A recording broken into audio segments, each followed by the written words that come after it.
Hello and welcome to A Traveling Knitter. This is a knitting podcast or crafty podcast hosted by me. My name is Steph and I am coming to you from a very cold Dayton, Ohio. It is February 10th and I know I haven't podcasted in, 2 months? It's been a while. Now, I'll get into why. Nothing major, but I had some technical difficulties, which I had talked about during my vlog and the episode before or after the vlog, whatever. And yes, indeed, my laptop just would not recognize my phone. And my camera is still broken, but I made a very exciting investment. So, as it's been so long since the last time we sat down together, I have my notes, which I did record a podcast in January. It just is still on my phone. And I figured it's been so long, I might as well just start all over again. So the things that I've made, I don't have 2 of them anymore. I still have 1 of them, but one of the things I made was a project bag, and I gifted it to my best friend for her birthday. I did not take a picture of it, so I can't show it to you, but it ended up being really good. It had like a mauve purple, and there were some cute cat faces, and then the inside was gray, and the bottom was a mauvey purple color. So it looked really good, very put together. I'm getting better and better. One of the things that I did finish, that I still have, are these socks. So these are for my middle brother, and I'm gonna see him probably next week. I'm not sure. It was my birthday last week, and I was busy, otherwise we would have seen each other, but yeah, so I'm gonna gift him these socks. Talked about them, I'm sure, but these are Regia. I called them the Americana color. Let me see if I wrote down. I don't think I wrote the colorway down anywhere. Oh well, it's this. 2019, my goal is to do a lot better on my Ravelry project pages. So I think I've already taken pictures of this, and I also took a picture of the other socks that I finished, which are for my younger brother. They are in Opal. It's like a green to dark blackish green, and then back. So I will post a picture of that.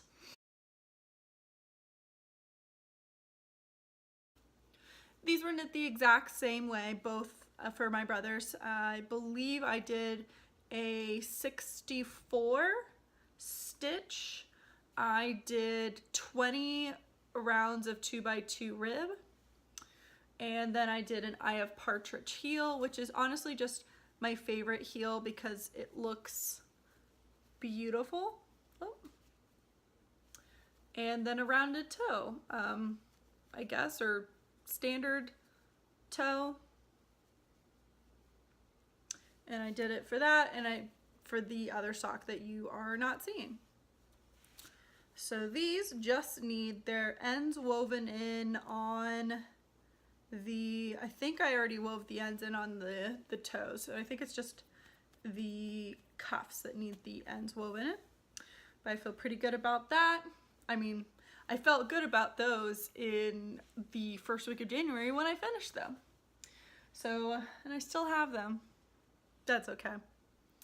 And that's pretty much it. Those are the only finished objects I have for being gone for 2 months.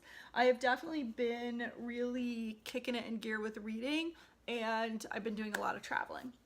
Now I will say I almost have a finished object with this, and pretty much all I have to do is Kitchener the toe. So it's basically, if you give me another 10 minutes, I could probably weave in the ends and Kitchener the toe, and I would have another finished object, but I just wasn't feeling it. So these are a pair of socks for myself, and I don't know where my sock blockers are, and I just don't feel like grabbing them. So here they are. I like my socks to be pretty long, as I am finding. I don't like the leftovers. I guess so it's a pretty dark yarn. But this is the Pillar Socks by Lisa Stichweh. I'm not sure how to pronounce that. If I was pronouncing it in German, I would say it like that. But she, I believe, is local to Ohio, as is Destination Yarns. This is Destination Yarns Postcard and Vampire Novel. She is located in Cleveland, and I didn't see this colorway on Ravelry at all. So I really had no idea what it was going to look like. It ended up doing quite a lot of these micro stripes, which looks pretty cool. Now for this, I believe I did 64. Yeah, 64 twisted rib at the top. It was supposed to, I think it was supposed to be 2x2 rib. I can't remember, but I ended up changing it. And then another modification I made was I did the Eye of Partridge heel, but I did not make it the same amount of rows. So I ended up doing, I think, 6 repeats instead of 8, which I will hold the other ones up. You can see that this is a bit shorter. Well, hopefully you can see. I don't know if you can. When I look at them, I can definitely see it, but let me spread that out.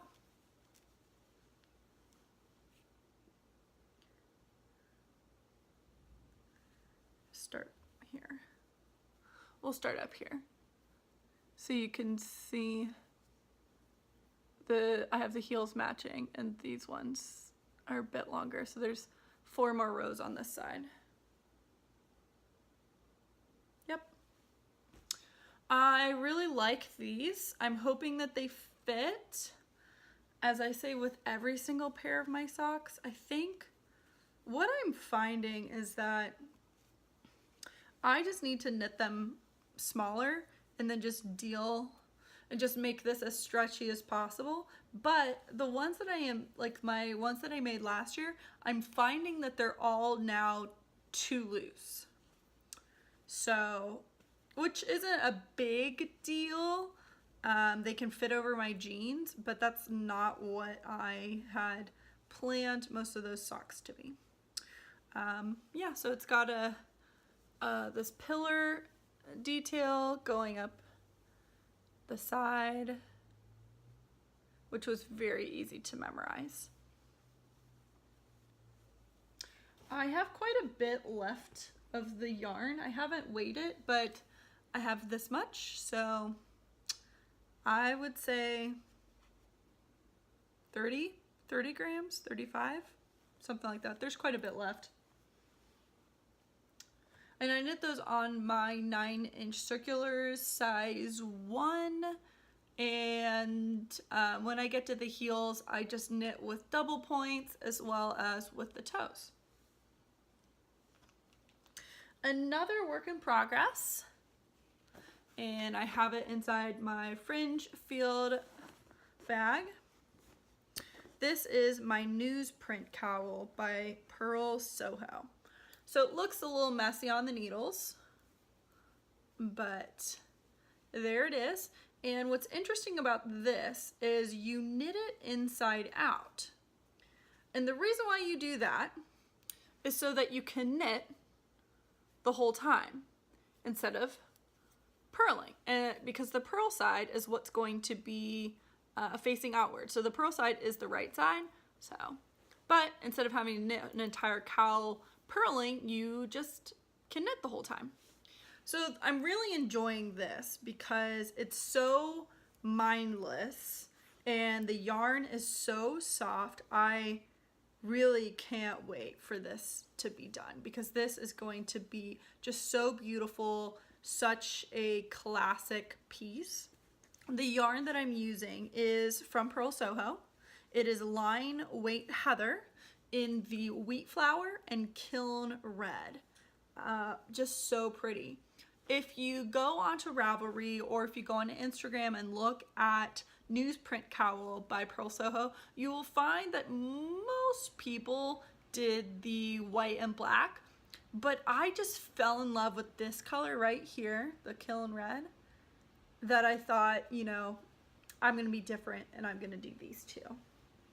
So far, it's beautiful.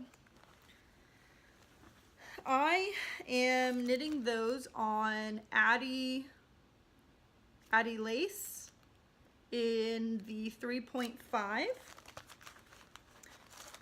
Oh, and here's a ball band.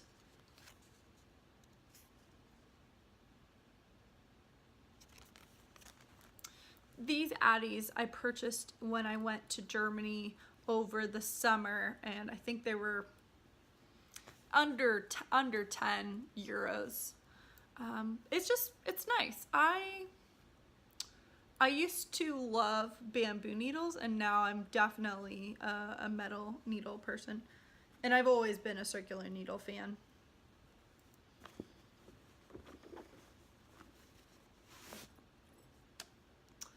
The last work in progress that I want to talk about is a cross-stitching work in progress, and that's this. This is Little House Needleworks, Louise and Henry, and this is what it looks like. I keep all of the floss inside this bag, and there's both DMC as well as fancy floss, which is just, it's like over dyed thread. So this is how far I am, and I've outlined this. I added more. I don't want to pull this out because my needle's actually inside. I worked on this. I realized once I started this guy that I'd actually messed up with this, so I had to undo it, which was fabulous because that was literally the first thing that I did. And then I added the front of the legs, and then I had a little bit left over to do this guy. It's nice. I really enjoy it. I think I would enjoy it more if I had an OT light, because my living room is not bright. It's actually pretty dark in my living room, which for knitting is fine, but for cross stitching, it's not very fun. So I'm looking into purchasing an OT light, but that is going to be a bit later because I made a very large purchase recently. So yeah, Louise and Henry. I also recently redid my organization of my cross stitch. I went to Michael's, oh, that sounded weird. I went to Michael's a couple weeks ago, and they had like all of their storage organization on sale by at least 50%, some even more. So I bought a ton of things to contain, and it just makes me really excited. So I reorganized things, remembered stuff that I had, and it just again reinvigorated my desire to cross stitch. And I have a cute little needle minder here. It's a little poodle. And it says woof underneath.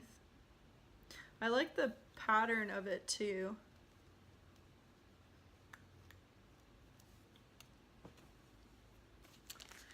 Okay, flip this over.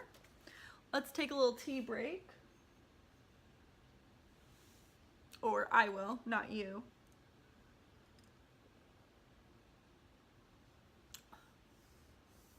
This is a David's tea mug.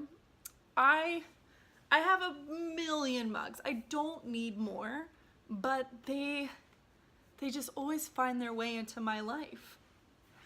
And I just really love this one. It's got what looks like knit stitches on it. It's a great size. You can fit a lot of tea in here. And it's one of those that has the strainer that you can remove, and then it has the lid. I love those. I have 4 of those mugs, and they get used the most because I do drink a lot of loose leaf. Right now I'm drinking some very old tea. It's from Iweala. It's called Peach Bellini. I loved this tea when I was in college, and I definitely hoarded it and savored it because loose leaf tea, Iweala, was just so expensive. You know, you'd get just like a little bit amount and you were out $30. And as a college student who I only worked maybe 10 hours a week just because of how many college credit. So I graduated in 4 years, and I technically have 2 majors and 2 minors. So I have enough credits to technically have a 3rd degree, but I just didn't feel like making one up and paying for it, because I mean, at that point, what is it? So school was school when I was there, and of course, you know, I had hobbies and after school activities and things like that. I'm not making excuses, but I'm just saying I did not have a heavy job, so I didn't make a lot of money. And $30 for tea was a lot of money. So I hoarded it and I did not drink it all the time. And now I'm really working my way through my tea, and I pretty much have 2 more brews of it left, and I feel so good about it. I feel so good using up loose leaf tea that I've had forever and ever and ever. And then I'm gonna have a tin available to put more tea in. It's bigger than some of my other teas, so I'm thinking of putting all of my Secret Santas, putting all of my Santa's Secret into it, because I do have 2 different containers. It's my favorite tea. So last year I ran out of it during the year. So this year I got a lot of it for Christmas and for my birthday, and I'm so excited about it. But anyway, Peach Bellini, I don't know if it's still available. It's a really good peach tea.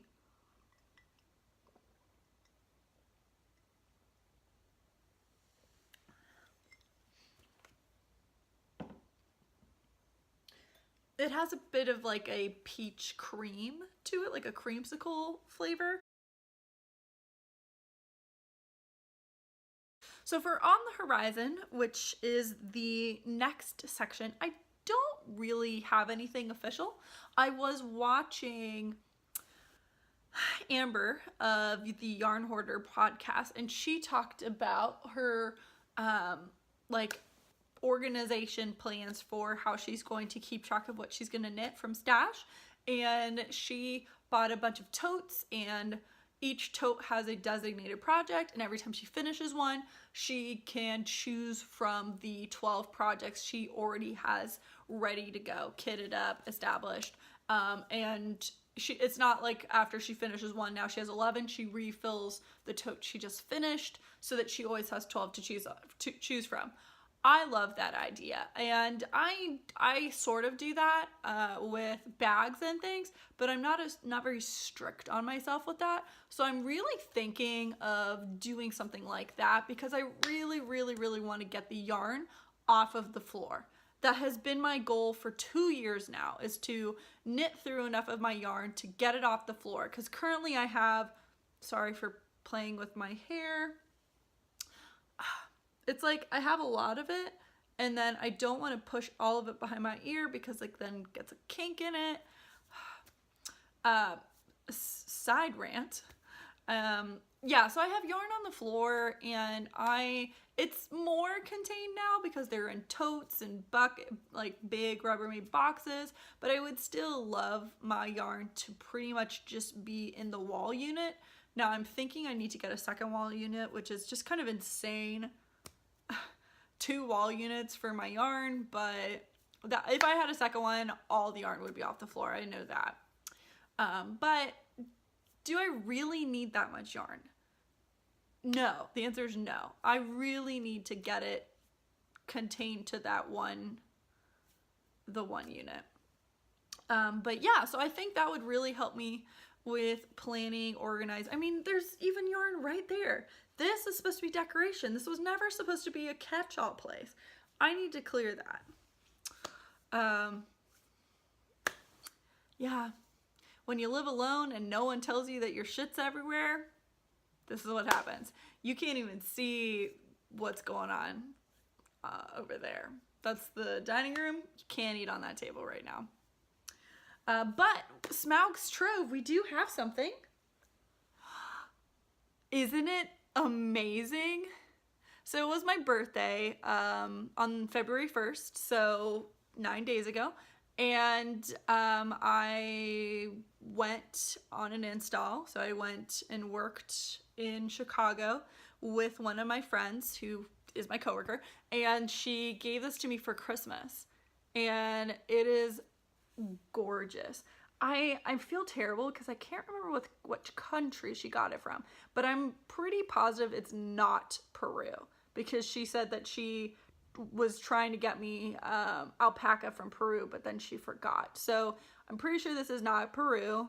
I'm not sure if it's Argentina but I'm pretty sure it's a Latin American country. She went on a cruise for her honeymoon, and that's some of the countries she went to. I'm so excited. This is definitely gonna be a snazzy hat. I'm so excited. I think it's gonna look great. Oh, I'm so excited. And that's it for Smaug's Trove. I've been really good so far, really good. I have not purchased any yarn January through now. I've been doing awesome. Oh, that brings us to the stuff that's not knitting related. So this is going to be a relatively short, well, the knitting content is short.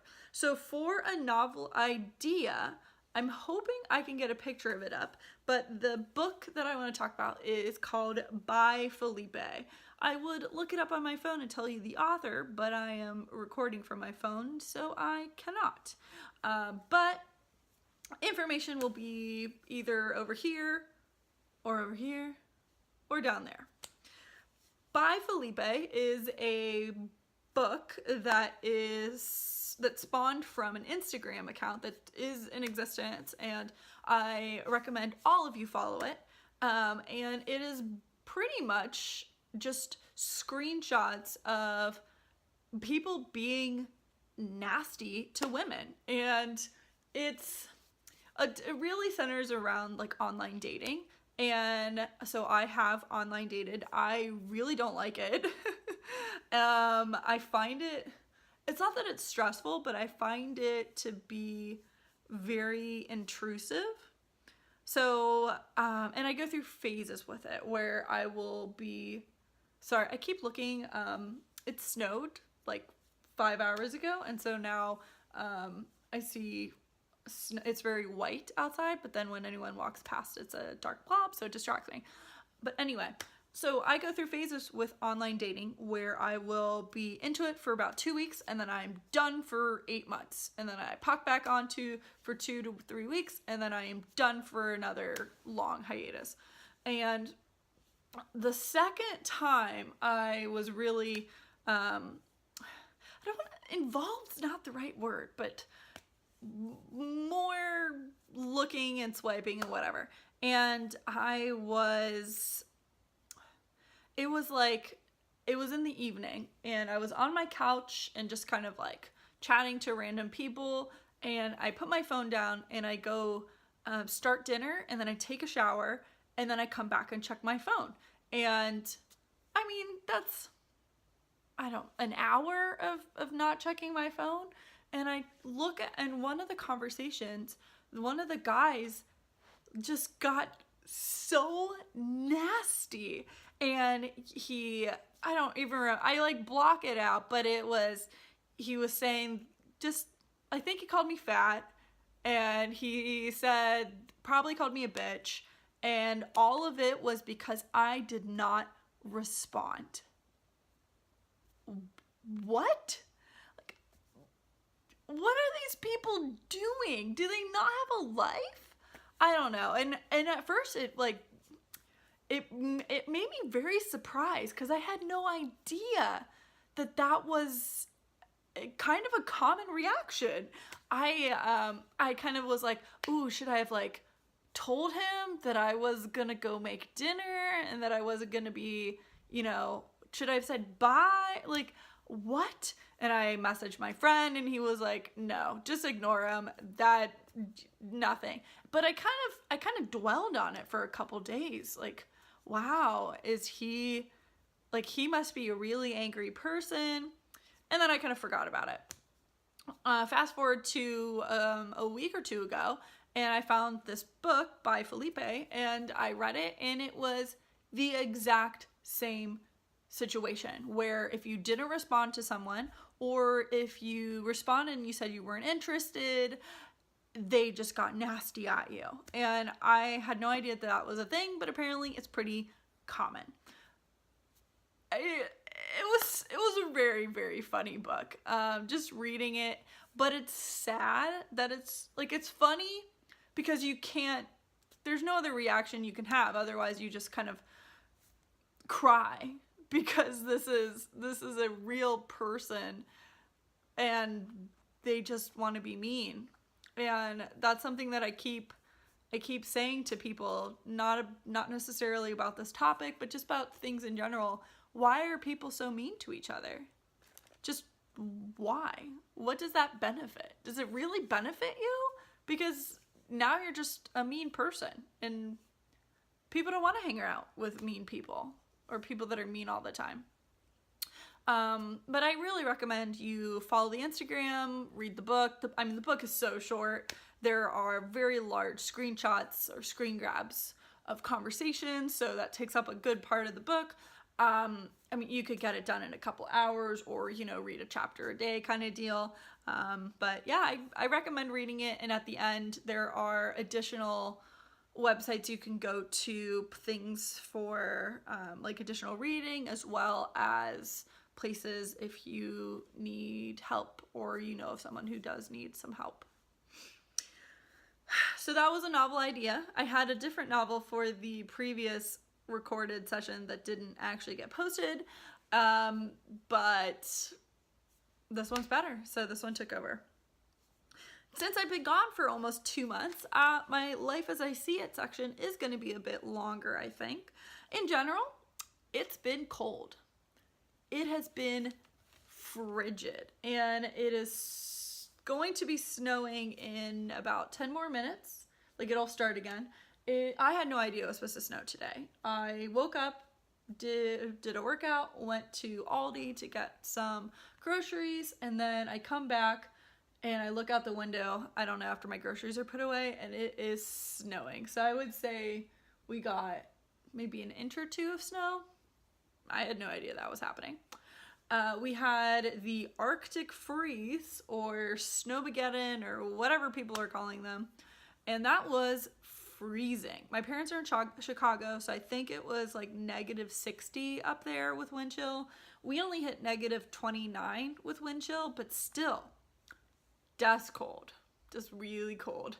I worked from home. It was actually the week before my birthday, so it was the last week of January. I worked from home Wednesday and Thursday, and if you've ever watched Day After Tomorrow, where the freeze, they're in the library and it's really cold and they gotta burn all the books so that they stay warm, and you have the ice around the door, that's what the underside of my door looked like. Yeah, it was so cool. And then when I tried to open the door, so I came home on a Tuesday after midnight, and then I did not leave my apartment until Friday morning. My door was frozen shut. So it took a lot of effort to open my door.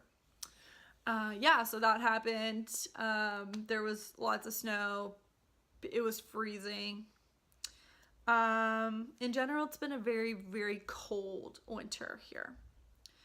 Traveling, so I was in Chicago 2 times, and then I was also in I was in Charlotte, North Carolina for work, and then I was in Columbus for my best friend's birthday, and then it was my birthday, so I had a big gathering at Cheesecake Factory. So I've been out and about a lot in Chicago.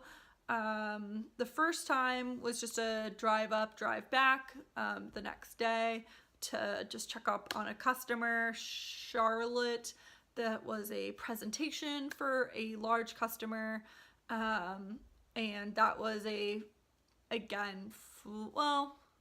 fly there and then fly back the next day. Yeah, I flew in on a Thursday and we left on a Friday. And then again, Chicago, this past week, I flew up on a Monday, flew home on a Friday. It was really nice getting to fly home and land and be in my apartment at 6. I think it ended up being 6:30 by the time I made it home, but really nice. When I traveled every week, it was very rare for me to be home that early. So that was great. My friend and I, we went to Lifetime Fitness. My mom has a membership there, and one of the days we went rock climbing, and that was so much fun. That was probably like the most fun I've had at a gym in a long time. But there is no Lifetime Fitness in Dayton. The nearest one, there are 3 in Columbus, and then there is another one in Cincinnati, but those are too far away to justify like a $70 a month price tag for a gym. It's been a new year. Happy New Year, since I haven't seen you. I know a lot of people are like, I don't like resolutions. I do. I really like resolutions, but I definitely have a hard time following a resolution throughout the whole year, and I am someone who likes to give myself prizes. So this year, what I thought of doing is 12 resolutions that I do for an entire month. Up here, if you can, right there, there's a jar, and in that jar, I now have 10 challenges plus 10 caveats. So January's challenge was to drink a smoothie for breakfast. So replacing breakfast with smoothie, and for me, I don't really eat breakfast to begin with, so it was pretty much have a smoothie for breakfast. And I will say, in the beginning, I was really excited. By the end of it, I was sick of it. I just found that the smoothies I made at home were so chunky, they just, like, my gag reflex would come out. I tried to do like a green machine with spinach, and nope, I took one swallow and I literally threw it up. My body was just like, nope, this is disgusting. It feels like you're swallowing vomit. So that was unfortunate. And I go on Pinterest and it's like, tastes better than Plain a Smoothie. Lies. None of them tasted better than my Island Impact, which I ended up going to Smoothie King a lot more than normal, and which is great because it's delicious, but it's not good for the wallet because they're like $7. On Friday, they're $5 though. So Friday's a good day to go. So did the smoothie thing, and then this month is a jumping jack challenge, which is where I do jumping jacks every day, and I add 10 to the previous. So, and it makes it pretty easy because today is the 10th, so I did 100 jumping jacks this morning. I have done it every single day except for 2 days, but my caveat is if I get up by 5:30, then I don't have to do it. And it just so happened that the 2 days that I skipped, I did get up at 5:30 for work. So I think I'm gonna come back to them and just get them. So like tomorrow I'll do 110, and then I will do, I think 60 and 70 are the 2 that I missed. So then I could come back and do those. So that's kind of my game plan. And it's just to add, it's just a challenge. And like today, doing 100 jumping jacks, it does make you pretty tired. So yeah, there's a whole bunch of them. There's like a squat. I don't know if I did a squat challenge. I know there's a plank challenge.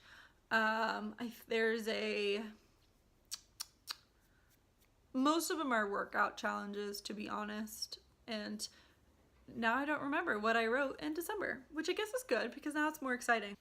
So I mentioned that it was my birthday, so I had a pretty exciting birthday party. It was a joint birthday with my friend John, who just recently started a new job, so he is no longer at the office with me, which is probably the saddest thing about 2019 so far, is that my work best friend is no longer my work best friend.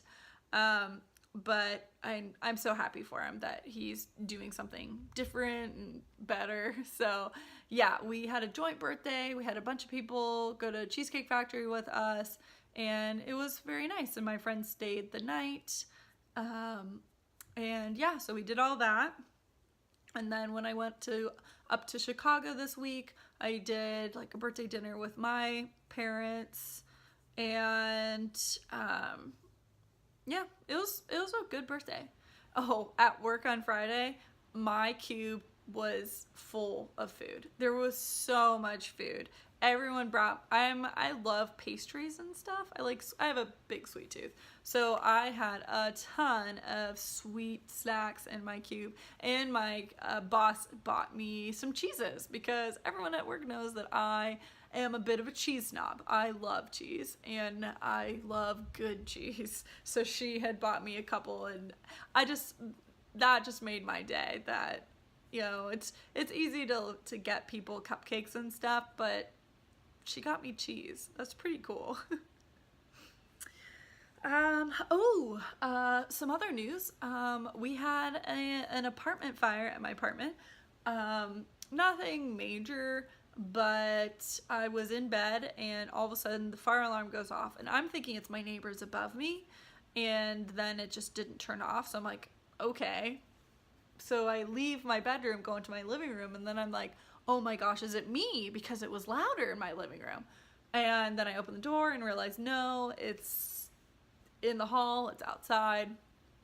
So mind you, it is maybe 20 degrees at this point, which isn't as bad as it was before. Like if this had happened 3 days before, then we would have been in some serious trouble. But it ended up taking 45 minutes before the alarms were done and we could go back inside. The two fire trucks, a couple police were there, and they narrowed it down to one of the garages, and then when they opened the garage, a whole flood of water came out. So either the pipes broke or the fire was in the garage. I think the fire was in the garage because the policeman had said that the apartment should be fine except for the ones surrounding that garage. The sprinklers did turn on. So I mean, I'm assuming sprinklers only turn on when there is a fire and not when the pipes burst. So yeah, I feel like there was a fire, probably a small one because there was no smoke. We didn't see anything, and it was limited to only that particular garage. Standing outside though, you got to see your neighbors, and most of my neighbors were not home because I live in a very nice apartment complex, so it's not squeezed with a ton of people, but still, I think there was only 35 people standing outside, and my apartment building has 3 floors, and there's well more than 10 units per floor, and like my unit is a 2-bedroom apartment, and you know, you could have 4 people in here. So anyway, yeah, that was exciting. And I didn't get to, I didn't get back into bed until almost 2 a.m. in the morning, so that was great. Yeah. Other things. The last thing I want to talk about before the heavy stuff, KonMari. I read her books before, but that Netflix show has got everyone talking, and I too KonMari'd my closet. Now, I didn't get rid of a ton of stuff, but I got rid of enough. It's 2 full trash bags, and I cataloged everything with an app called Stylebook. I'm a big fan of cataloging things. I love doing it. I love seeing how much I have, what the value is, and that really helps me decide not to buy something because I can see I already have it. I don't need it. Even though in the back of my mind I know I have it, having it on my phone just really shows that I have it and I haven't worn it. Style book is something that you can make outfits for, you can track what you wear and all that stuff. And I like the stats of it, so it's fun. So the last thing I wanted to talk about is something that is all over the knitting community on Instagram, and I believe, and I'm, it's on podcasts and stuff, and that is racism and white privilege. So I haven't really posted anything on my Instagram, and to be honest, it's not to do that I don't know what to say, or I do know what to say, or any of that. It's more so I've just been really, really busy. I haven't posted anything. So that's kind of why. Now, before I wanted to address this, I wanted to educate myself a little bit more and just be more aware of what I'm saying and all of that. So first and foremost, as everyone says, but I feel like it just has to be said again, everyone's welcome. I'm not going to discriminate. I don't, see, it's even hard to say because you don't know what to say. I am white and I am aware that I have privilege because of that.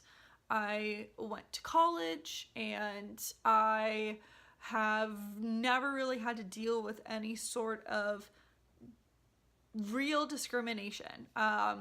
I do get it in my work, but it's not because of the color of my skin. It is because I am a woman and because I am young. I feel like I've said it before, but the industry that I work in is the auto industry. And I work with the actual people that fix your cars. So most of those are men. And they can be so rude, and they can be so mean, and they can be very just sexist. And that's something that I deal with, but I don't, and even in that industry, that is a very white dominated industry. It's mainly white and Hispanic. So the further south you go, the more Hispanic the dealership will get. And even then, there's a very clear distinction of where that is. The technicians that work on your car, they are going to be white men as well as Hispanics. The advisors, or the people you talk to, are going to be white men and potentially a white woman. Your management is going to be a white man. So it is a very, very clear, and it is almost always that. And I've gone to hundreds of dealerships across the United States. I've gone to Maine, to Florida, to California, and it is almost always that exact same picture. So I do see racism from that standpoint. Now, none of that's okay. It's never okay. And it's an uncomfortable situation to be in because you're there to do a job. And you can't always say what you want to say. You can make a face, you can remove yourself from the conversation, but it is very hard to say that's not right, because then you got to turn around and show them something and get them to sign off on a document that says you did it, so that you did your job. And if they don't sign that, then you didn't do your job. And I know this really doesn't have much to do with the conversation that's happening in our community, but I just want to say, I've seen it, and I haven't stepped up to say something about it because it's hard. It is really hard, and I want to do better about that. So one of the things that I decided to do without, don't want to say prompting, but just something that I enjoy doing is reading, and I like to learn from reading. So I decided to just get a bunch of books, and some of them are about racism, some are about sexism, some are just books written by people of color, and I thought I would share them with you. I haven't read them. The only one I have read is by Felipe, which I already talked about. But here's the list. Oh, they're down here on the floor. So first I picked up this one, which is called Adua or Adua. And this is a, this is by Igiaba Scego. I hope I pronounced that correctly. If not, I do apologize. She is an Italian novelist and journalist. She was born in Rome in 1974 to Somali parents who had taken refuge in Italy following the coup in Somalia. So this is a book that kind of relates back to her family. It is about a woman who left Somalia for Italy, I believe during the coup. She wants to be a film star, but she does not. Civil war is now over in Somalia, and she then gains the family wealth after her dad dies, and she has to make the decision of moving back to her home country. So I thought this would be just a nice book to read about, because I don't know a ton about other countries' civil wars.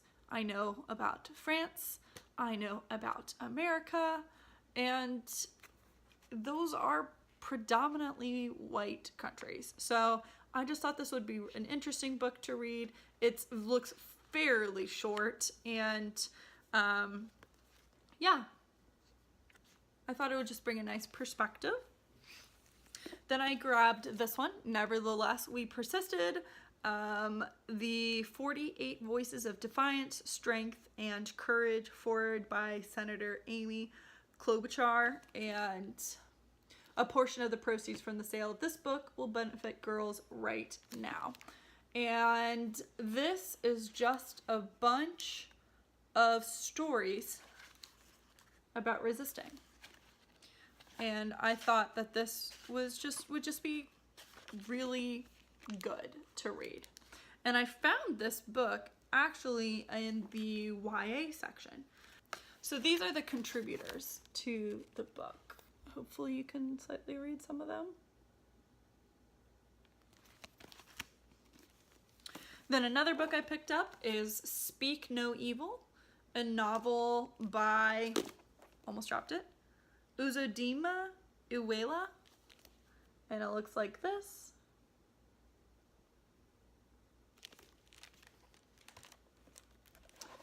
This again is by a person of color. Now it's not a woman, so I wasn't seeking out specifically women of color. It was more so just what is something that I would normally not pick up.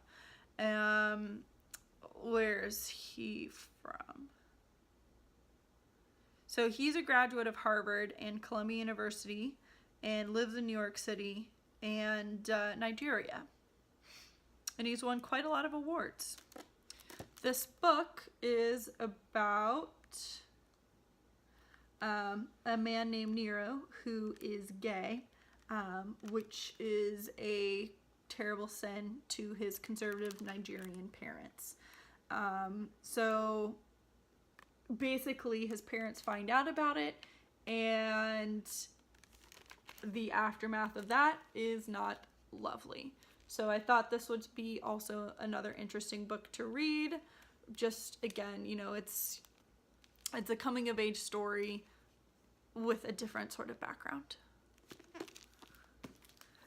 Then I also grabbed Here We Are, 44 Voices, Write, Draw, and Speak about feminism for the real world.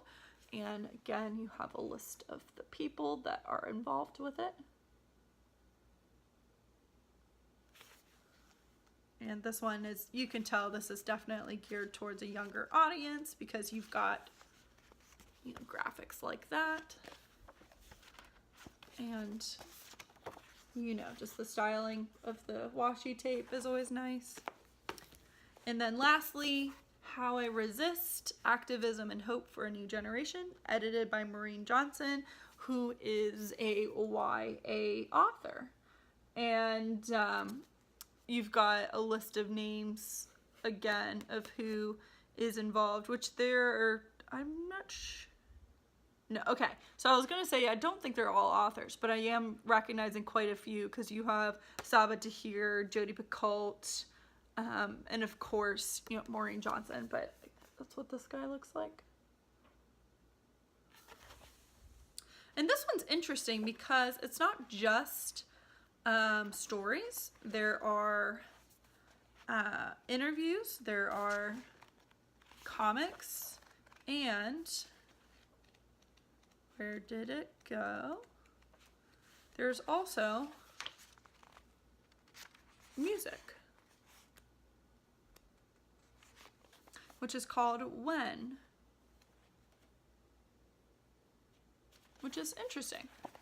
So yeah, these two books I feel are not something I'm just gonna read in one sitting. I think they're gonna be like nighttime reads. If you've read any of these, please let me know what your thoughts are. So that's kind of been where I'm at. I'm just learning, reading, because I love to read, and you have so many differing viewpoints from a bunch of people. If you have additional suggestions of things I should pick up and read, please let me know.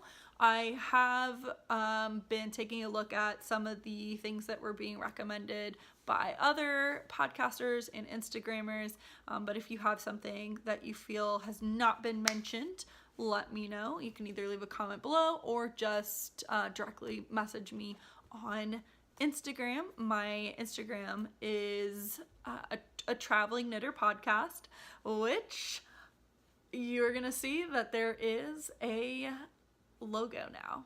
We have a logo. I commissioned a friend of mine to do that logo, and if you'd like to follow her, she is Elizabeth Hope. I will put her information either on the screen or below. Go ahead and check her out as well. She is Dayton based, she's local to me. She actually used to work with me until she decided to be a full-time artist, which is just awesome.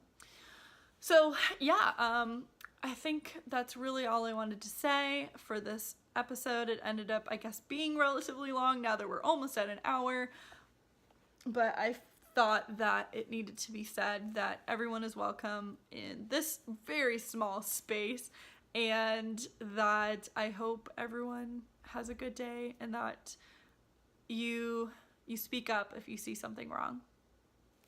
All right, bye everyone.